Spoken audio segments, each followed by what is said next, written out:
আমার ফ্লাইটের মেয়াদ আছে আরো 1 ঘন্টা। এই তাদের আমি আসছি, সে আমাকে আমার মানা করে 1 ঘন্টা আছে আমার সময়, সে আমাকে বলতেছে না না। এই হ্যালো স্যার, আসেন এদিকে আসেন না, আপনি ইচ্ছা করলে নিতে পারেন। শুনেন, আপনারা দুর্নীতি বন্ধ করেন প্লিজ, প্লিজ দুর্নীতি বন্ধ করেন প্লিজ। একটা প্রবাসীর পুরো লাইফ এটা জানেন, আপনারা জানেন পুরো লাইফ একটা প্রবাসীর সময় আছে আর 1 ঘন্টা। আপনারা কেন আমার মান নেবেন না? কেন মান নেবেন না? এটা এই জন্য আমরা দেশারিজ করছি নাকি? হ্যাঁ, এই জন্য কেন দেশারিজ করছি?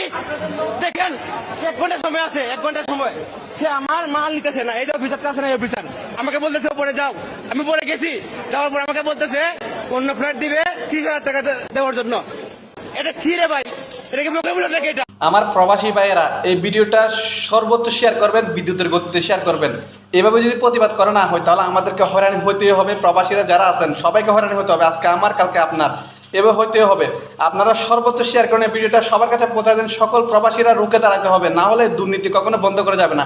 1 ঘন্টা সময় থাকে সত্ত্বেও তারা মানে মালগুলো নিচ্ছে না, কি পরিমাণ দুর্নীতি করতেছে দেখেন। 30,000 টাকা দিলে তখন নিবে, না হলে নিবে না। তাহলে দুর্নীতিতে কোথায় চলে গেছে আপনারা চিন্তা করেন। আমরা যদি সকল প্রবাসী মিলে যদি প্রতিবাদ না করি তাহলে কখনো সম্ভব না দুর্নীতি দূর করার। আপনারা সর্বোচ্চ শেয়ার করেন, বিদ্যুতের গতিতে শেয়ার করেন, এই ভিডিওটা সবার কাছে পৌঁছায় দেন। সবাই প্রতিবাদ করেন যাত্রার জায়গা থেকে, ঠিক আছে? সেলুট।